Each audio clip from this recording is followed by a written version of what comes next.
Bom dia, professor João Pita. É um prazer tê-lo aqui conosco. Eu gostaria de começar a nossa conversa, se você pudesse comentar um pouco sobre a sua experiência no âmbito dessas temáticas inteligência artificial, inovação, e você atua em diversas frentes, com esse Centro de Investigação Unesco para IA, IRCAI, Gestão de Inovação e Negócios, na XLab e ISL Online, e também eu achei bem interessante, professor, você é co-diretor de uma iniciativa envolvendo artes, parece, que é Gallery and Art Pace May Entrepreneurship and Management.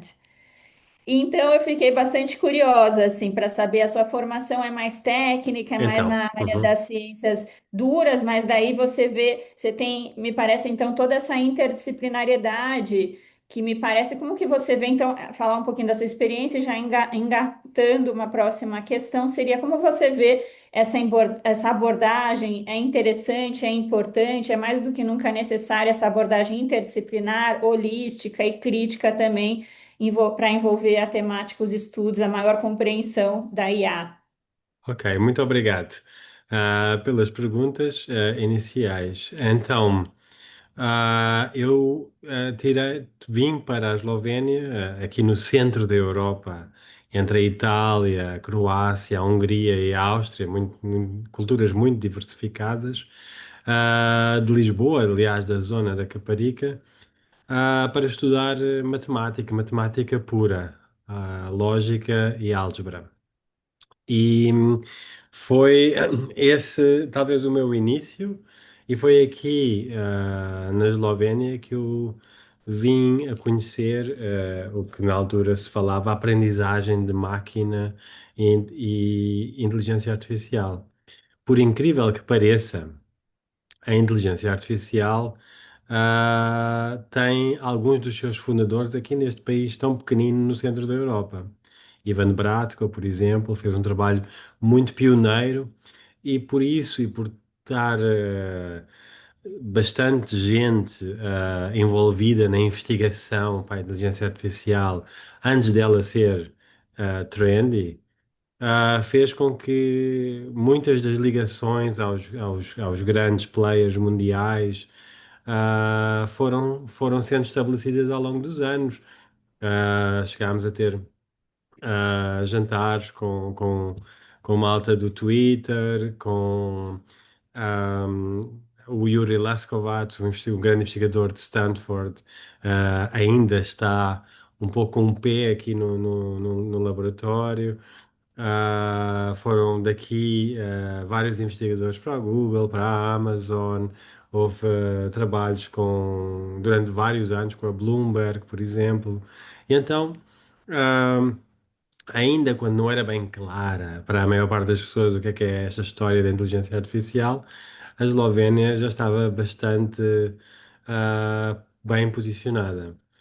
Ah, e e como a matemática é uma parte que acaba por ser importante na inteligência artificial, foi de alguma forma natural. Aliás, a faculdade onde tirei o doutoramento está do outro lado da estrada, portanto, foi literalmente passar a estrada para o outro lado e ir perguntar aos departamentos batendo na porta, quem precisava de ajuda, de uma parte de matemática. Ajuda que seja a Eslovénia é um país muito pequenino, 2 milhões de habitantes. Ah, a capital tem por volta de 300 mil, 350 mil pessoas.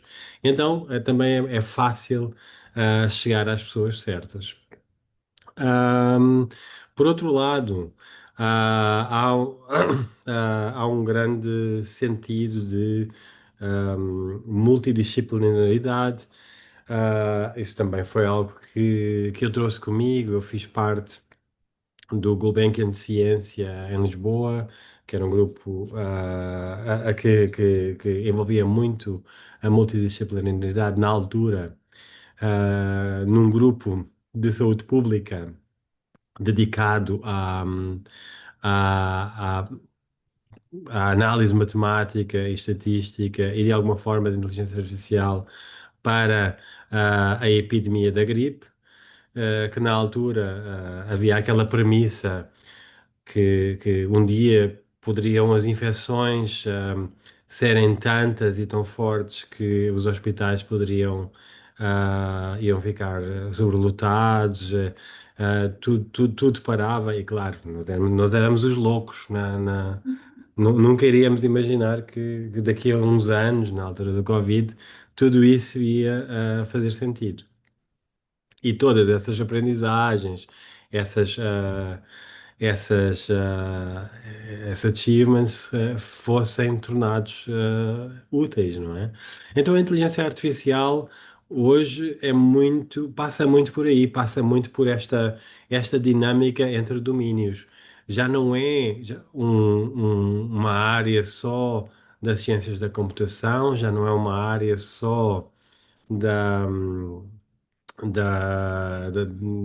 de ciências exatas, até porque com estes AI, agentes de inteligência artificial, estes large language models, é, acaba por ser fácil de todos poderem, pelo menos, experimentar aquilo que aqui há uns anos só alguns tinham acesso. Que é acesso a essas máquinas de inteligência artificial, essas capacidades, e poder trazer de outros domínios ideias que vão fazer o sucesso dessas aplicações da inteligência artificial, que não são não são necessariamente novos algoritmos ou novos métodos científicos, mas são a aplicação desses métodos científicos. Professor, Então, uhum. pois, então, puxando só aqui, depois eu gostaria que você comentasse um pouquinho, especificamente também do IRCAI, os Eu vou passar objetivos, os agora. principais Vou passar projetos. agora, claro, claro.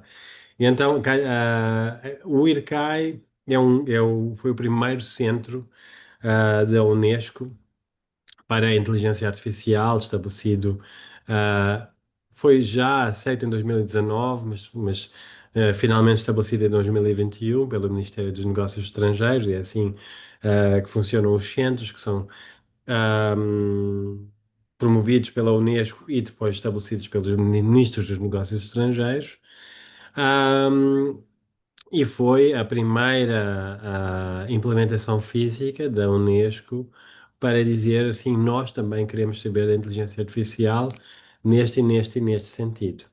Então, a regulamentação da inteligência artificial é, sem dúvida, uma parte muito importante. A ética da inteligência artificial e a responsável são tudo temas de grande importância. A educação e a capacitação de todos para poderem ter acesso ao conhecimento que está envolvido em inteligência artificial no sul global e na interação sul global, norte global.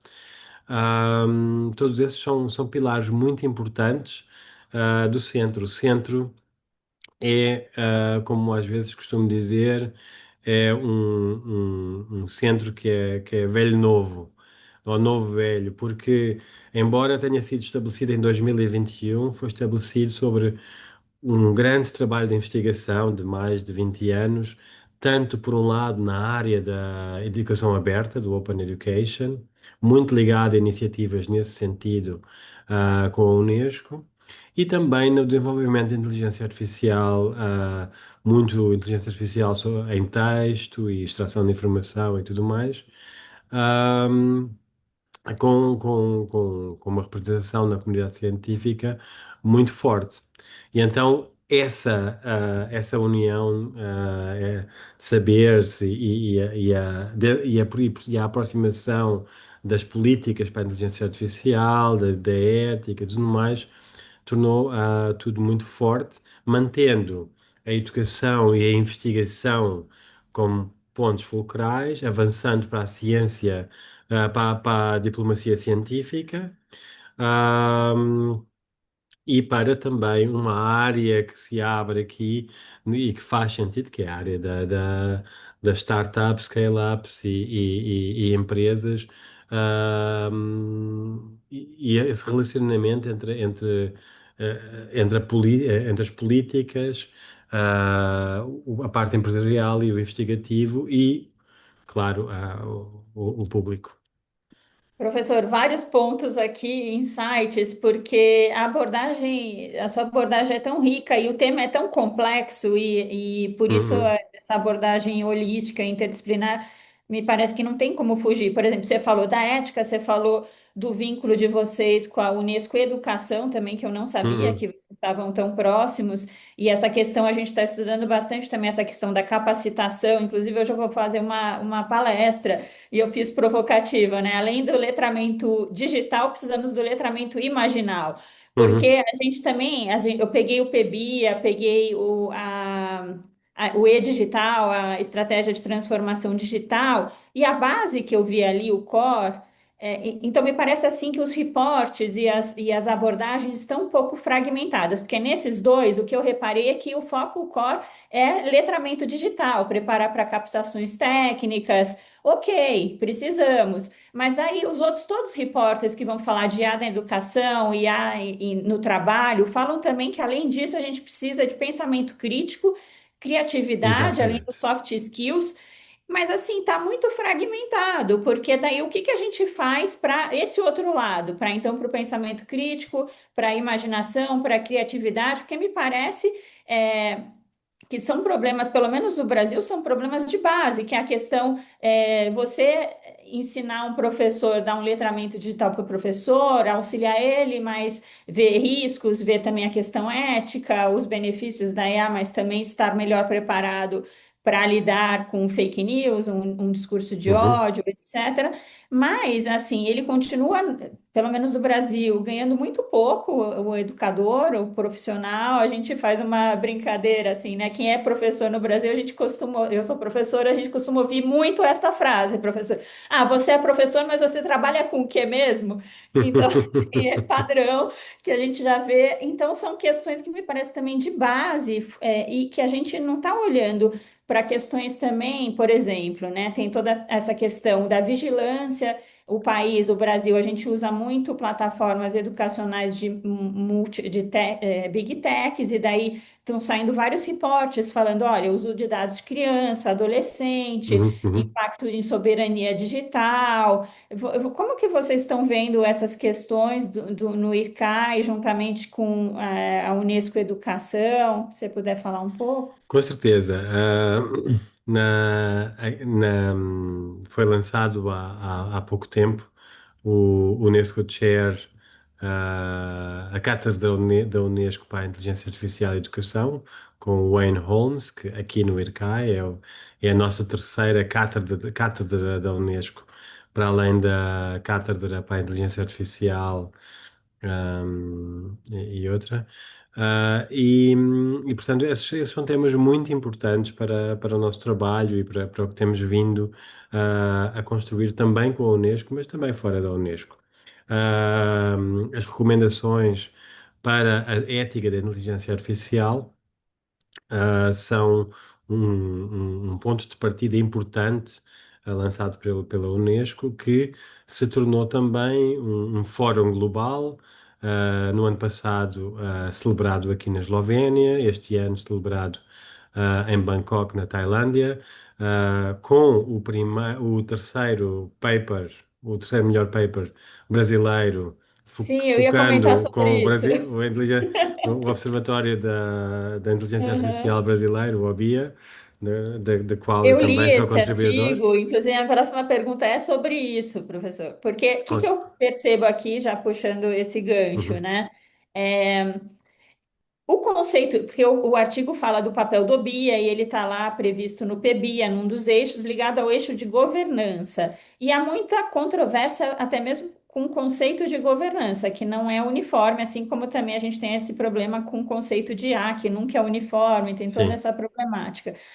E daí tem desde concepções mais restritivas do conceito, alguns consideram governança como sinônimo de regulação, outros, por exemplo, eu desenvolvi um projeto no Instituto de Estudos Avançados há 3 anos, em nível de pós-doutorado, e eu tive como supervisor o Virgílio Almeida. Daí uhum, o marco teórico foi um artigo dele, que é de 2017, a governance, later model for AI governance. E daí ele desenvolve essa abordagem que dentro dessa governança modular teriam três camadas: Uhum, uhum. sociotécnica, a ética e a regulação.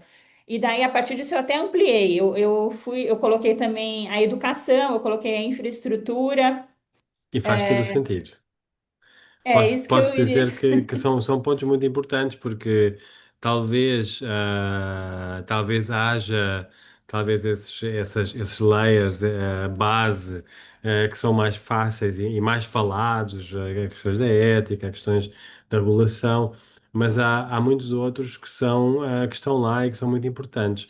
Quando falamos, por exemplo, na ética, e estávamos a falar isso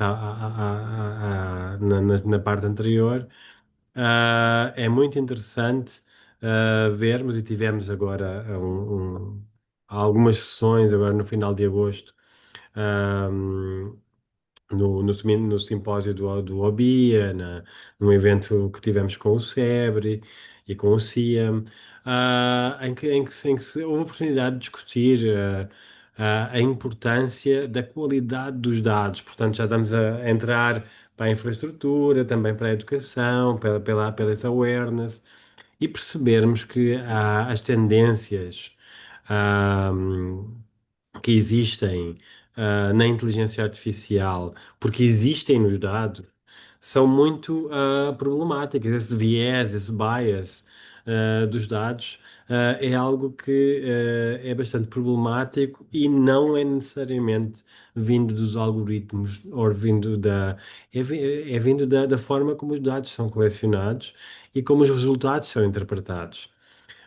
Porque muitas vezes essas tendências estão em nós, estão nos humanos e muitas vezes nem sequer temos conhecimento e estamos e sabemos que essas tendências existem na forma como olhamos para os resultados, para os dados e a perspectiva que de alguma forma deveria ser independente e muitas vezes está lá nos resultados, na inteligência artificial, porque nós a pusemos lá como humanos. Então, não para passar a culpa da máquina para os humanos de todo, até porque a forma como os algoritmos são construídos acaba por também poder ser tendenciosa, mas são temas que se calhar deveriam ter tido muito mais discussão ao longo dos anos e até aqui não tiveram, não foram tão ampliados, não foram tão estudados, não foram tão discutidos como estão a ser agora, porque era algo que talvez não fosse problemático agora, que talvez não fosse afetar muita gente. Agora sabe-se que sim, agora é muito fácil qualquer pessoa construir uma aplicação de inteligência artificial em qualquer área, com quaisquer dados, publicá-la sem saber nada de programação, sem saber nada do que está a fazer, sem saber nada de arquitetura de sistema, de cibersegurança, de privacidade. É um pouco aquele fenómeno do vibe coding, não é? Que se tem falado muito. E todos os problemas que isso vai trazer para além daqueles que já existem nos dias de hoje, com tudo, com a forma, talvez um pouco desregulada, como as coisas estão a aparecer, nas nossas vidas e que tem que ter, ahm, e que vão afetar a todos, claro. Professor, você tocou em dois pontos que daí eu fecharia com mais duas últimas perguntas. Uma você falou já no comecinho das startups também, que liga-se ao empreendedorismo, que se liga à inovação. Então, e sempre esse foco também das propostas de regulamentação, em todas elas há essa preocupação de não pesar a mão, né? Você tem que, de um lado, Uhum. proteger direitos, mas de outro, você não pode obstar a inovação, a competitividade internacional. Mas como alcançar esse equilíbrio, esse metron, como falam os gregos? Porque esse balanceamento me parece. Eu gosto muito da proposta da União Europeia, mas ela é bastante criticada porque, e até está sendo revista, tem outras propostas Uhum, agora uhum. mais na linha de inovação, Tem sim. e outros países seguem mais a linha de inovação, como Reino Unido, Coreia. O Brasil está ainda discutindo isso no Senado, teve alteração de novo da proposta do Senado uma vez, acho que vai ter novamente na Câmara, para a gente tentar também adequar o contexto, não só copiar, se inspirar, mas não fazer um copia e cola. Mas como alcançar esse equilíbrio, né, para não obstar a inovação e o que também você vê aí de incentivos para startup, para empreendedorismo, como que é o ecossistema, se você puder falar um pouco, tiver conhecimento, na Europa, nos países, no país que você Uhum, está, ou em Portugal também, no ecossistema de startups e empreendedorismo. Porque no Brasil a gente também está estudando bastante esse tema. Eu estou atuando junto com o Inova USP, o uhum, pessoal uhum. das startups mesmo, até eu estou propondo um projeto que você começa a ficar, te envolve, né? Eu mesmo agora Claro. estou empreendendo já, né?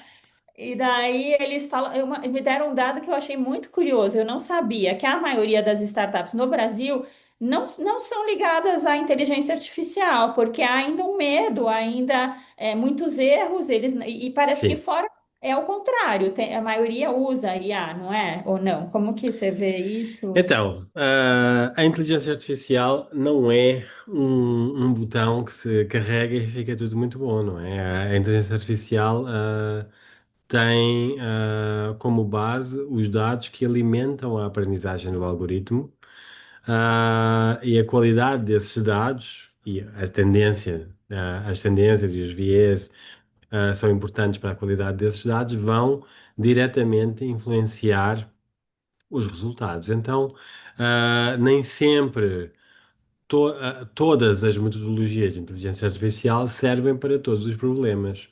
Tem havido até alguns exemplos quase de caricatura em que se quer muito utilizar a inteligência artificial, e se vai pôr ali qualquer coisa só para que haja uma inteligência artificial ali no produto, mas já sem fazer sentido. Até porque quando falamos em inteligência artificial, para ser sincero, estamos a falar de muitas variedades de abordagens que são muito diferentes e que umas são mais, mais fáceis de explicar, outras são uma caixa negra em que não percebemos como é que os resultados chegaram. Umas precisam de muitos dados, outras são simples, quase como árvores de decisão, e também elas são aprendizagem de máquina, também elas são inteligência artificial. Acho que há essa corrida desenfreada para ter inteligência artificial, sem se perceber ainda bem quais é que são os problemas que temos em mão para utilizar a inteligência artificial para resolver. Então acaba por ser muito por aí.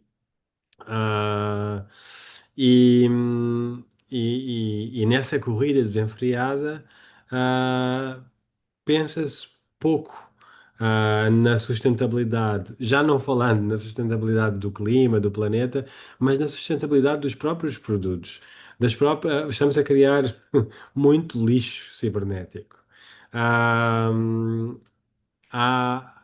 então aí também parte essa parte de ética, de responder, e a responsável dos acordos que estão a acontecer também vem, de alguma forma, ajudar a garantir que esses produtos de aplicação de inteligência artificial, vão nos servir amanhã, hoje e daqui a 10 anos e que possam ser coisas de qualidade tal como quaisquer regulamentações de outros produtos que temos na nossa sociedade que não têm nada a ver com a inteligência artificial, mas que nós, como consumidores, queremos garantir que estamos a ser protegidos nesse sentido e que o que a inovação que está a ser construída é algo que vá fazer sentido para nós. Então, um pouco por aí. Aqui na Europa este European AI Act tem estado em grande discussão. Aliás, há, há muita Há várias frentes nessa discussão, claro, não é aceito por todos. Há também várias ferramentas da própria Comissão Europeia para ajudar a perceber melhor como é que esta regulamentação vai afetar ou não. Há incentivos de projetos e tudo mais. E há também a forma como o perceber essa sustentabilidade do produto e sustentabilidade, o que se fala muito, sustentabilidade da própria inteligência artificial. De não estarmos a construir mais lixo que não vai servir a ninguém, mas que faça sentido e que podemos perceber, explicar e trazer algo novo, uma inovação que valha a pena, e que fique e que faça sentido. Professor, muitíssimo obrigada novamente. Fica vários ainda pontos para segunda, Claro, uma segunda oportunidade que a gente gostaria de marcar depois com mais com tempo para certeza. falar outros pontos. Por exemplo, essa questão da sustentabilidade. A gente também está estudando bastante dois pontos que me causaram surpresa. Um é essa sustentabilidade do negócio em si, do produto que você falou, me vem à mente, me parece, a minha perspectiva, que tem uma ligação também muito forte com compliance, porque Sim. você tem que fazer para adequar os riscos, as big techs fazem, mas no Brasil a gente tem um número pequeno de startups, microempresas que fazem. Primeiro porque o mindset ainda está atrasado, eles veem o compliance como custo apenas e pensam no Uhum, curto uhum. prazo, não se pensa a médio e longo prazo, né? E é um problema, não sei. No Brasil, a gente tem esse problema, não se pensa muito a médio e longo prazo, e essa questão de atrelar também a inovação a conceitos fundamentais, como a ética, a responsabilidade, e envolve também a sustentabilidade da própria IA, pensar o meio ambiente, esse impacto, a questão.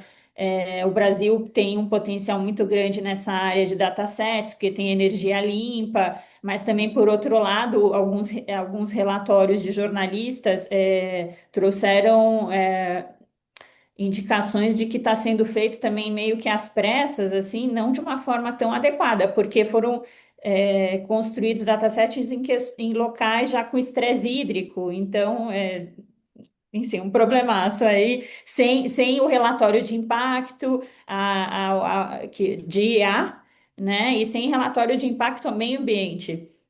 Porque Hum. daí eles colocam a previsão, que é outro tipo, é como que se fosse baixo impacto ambiental. Aí diversos relatórios apontam que é um impacto considerado, né, no meio Sim, ambiente, sim. seja a questão de Esses são pontos combustível muito fóssil ou importantes. água mesmo, potável, e daí Uhum, você vai uhum, fazer isso em locais de estresse hídrico, né?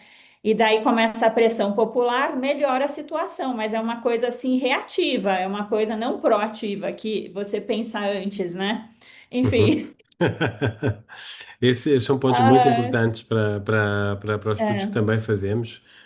Só para dar uma última nota, o foco do IRCAI, do Unesco, do Centro Unesco para a Inteligência Artificial, é a inteligência artificial e o desenvolvimento sustentável. Portanto, esses temas são demais importantes e a forma como nós olhamos para a sustentabilidade é através desses 17 Objetivos do Desenvolvimento Sustentável das Nações Unidas, estabelecidos para 2030, que é muito diversificado, que não inclui só questões climáticas, mas questões da sustentabilidade da água, da energia, do trabalho, da indústria, da inovação,